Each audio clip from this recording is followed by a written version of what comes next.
Bill Boggs conducts management, leadership, and personal empowerment interactive seminars.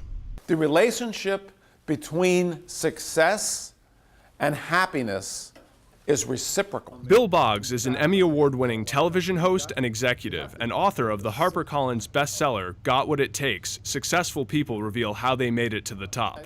He is a student and researcher of life and success, and he presents Got What It Takes personal empowerment and leadership seminars. You can live your life two ways, with the pain of discipline or the pain of regret.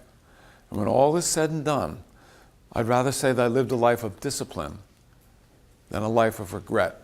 After about 3 weeks of this, I'm really becoming angry, and I'm building up resentment. And you can write this down, my friends. Resentment is like taking poison and waiting for the other person to die. Resentment does not help. Thank you.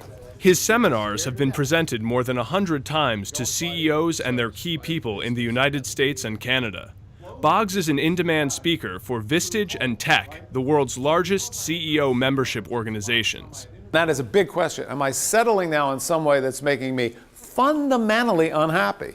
Think about in the area of your careers and success, or adversity you may be facing. Perhaps it's an employee or a situation that you're not dealing with correctly, or something in your personal life, right? So my choice was to either go back or start on my own. And I said, I'm not going back. I made this decision. At the time, I had 4-year-old triplets, 2 of which had autism. So I said, wow, this is a huge risk I'm taking. But I knew in my heart and in my head there was a better way to do it.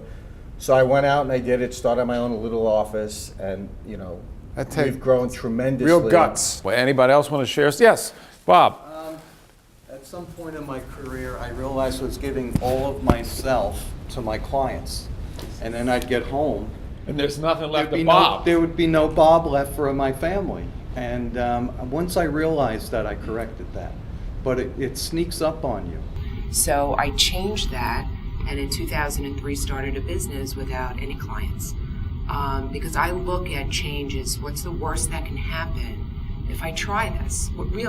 What's the worst that can really happen? That's a nice way to look at it. That's how I look at life. Yeah. But I'm very happy because I'm going after my aspirations. When we finish sharing here, I've got a video from a recent interview I did that applies exactly to what you're talking about.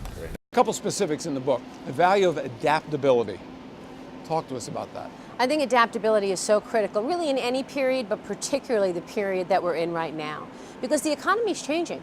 Everything is changing. So I think right now we all need to look inside to figure out what are our skill sets and where are the holes in those skill sets. And I think in order to survive and hopefully thrive in this new environment, in this changed environment, we need to figure out what we are lacking. It could be that we need training. Lacking. Absolutely. It could be we need new training. I mean, you would not want your doctor to stop learning. You want your doctor to keep up with all the innovations. Unfortunately, that's happening in every industry. There's amazing change happening, and we need to figure out what it will take to thrive and survive in those industries.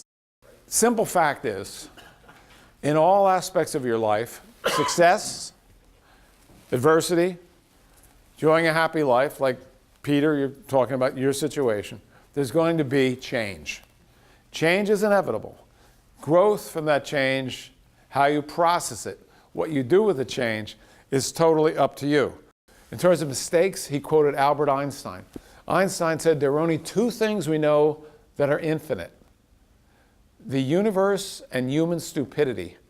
And I'm not really certain about the universe. So I would see Andy leaving at 6:45 in the morning, 7 o'clock from Irvington to get on a train to go into New York, coming home 7:30, 8 o'clock at night, and you could feeling all the man wanted was validation. This is the easiest thing for you to do as leaders. Validate your people. When the chips are down, when you're in the foxhole, and the gunfire over your head, and you're fighting adversity, and the bottom line's suffering, you want loyalty. You want loyalty from your people. Bill Boggs will tailor a seminar to fit your needs. ideal for company meetings, breakout sessions, and retreats. Kennedy had not consulted with all of the people in the administration who would be necessary to put the man on the moon. So there was this like quiet uproar. How could he have done that? How could he take this risk? So Kennedy calls in all the people, you know, from all different aspects. And they're sitting around the table and he says, I want you to explain to me, you know, why we can't go to the moon.